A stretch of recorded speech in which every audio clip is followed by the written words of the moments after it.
Raja Minyak Indonesia Muhammad Riza Khalid ditetapkan sebagai tersangka korupsi oplos PT Pertamina yang kerugiannya diprediksi mencapai 285 triliun rupiah. Riza Khalid sendiri merupakan pengusaha ternama di Indonesia yang dikenal dekat dengan pemerintah dan DPR RI.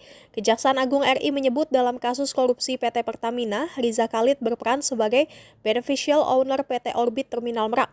PT Orbit Terminal Merak menjadi terminal strategis dan merupakan salah satu terminal independen penyimpanan BBM terbesar di Indonesia. Diduga lewat terminal itulah BBM RON 90 Pertalite dijual dengan setara BBM RON 92 Pertamax. Dalam laporan dw.com, media internasional berbasis di Jerman seperti dimuat Serambi News, Riza disebut selama bertahun-tahun memiliki pengaruh besar terhadap Pertamina Energy Trading atau Petral, anak usaha PT Pertamina yang mengurusi perdagangan minyak. Ia bahkan disebut-sebut sebagai sosok yang mengendalikan Petral selama puluhan tahun, menjadikannya figur yang sangat berpengaruh dalam rantai distribusi dan impor minyak nasional.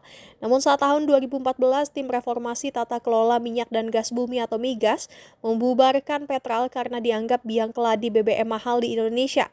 Riza Khalid juga dikabarkan memiliki kedekatan dengan beberapa tokoh penting era Orde Baru termasuk Bambang Trihatmojo, salah satu anggota keluarga Cendana.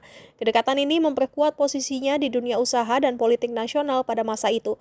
Nama Muhammad Riza Khalid pernah disebut dalam buku Gurita Bisnis Cikeas, karya George Yunus Adityondro yang mengulas jejaring kekuasaan dan bisnis di lingkaran elit politik Indonesia.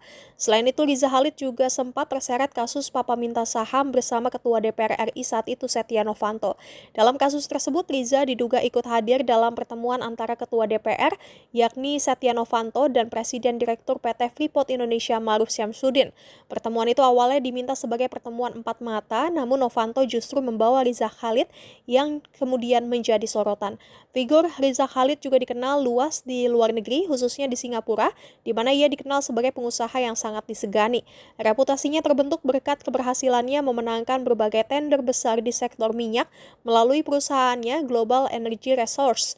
Global Energy Resource sendiri sempat menjadi pemasok utama minyak mentah untuk Pertamina Energy Service Ltd, anak usaha Pertamina. Namun setelah pemerintah menerapkan regulasi yang lebih ketat dalam pengadaan energi, peran Global Energy mulai meredup dan posisinya digantikan oleh perusahaan lain bernama Gold Manor yang juga berada di bawah kendali Riza Khalid. Kiprah bisnis Riza Khalid menempatkannya dalam jajaran orang terkaya di Indonesia. Menurut laporan antara, bisnis yang dijalankan oleh Muhammad Riza Khalid mampu menghasilkan pendapatan sebesar 30 miliar dolar Amerika Serikat per tahunnya, atau setara dengan 486 triliun rupiah berdasarkan asumsi kurs dolar 16.216. Sementara itu, kekayaan pribadi Riza Khalid diperkirakan mencapai 415 juta dolar Amerika Serikat atau sekitar 6,7 triliun rupiah. Jumlah ini menempatkannya di posisi ke-88 dalam daftar 150 orang terkaya di Indonesia versi Globe Asia pada tahun 2015. Jangan lupa subscribe ya!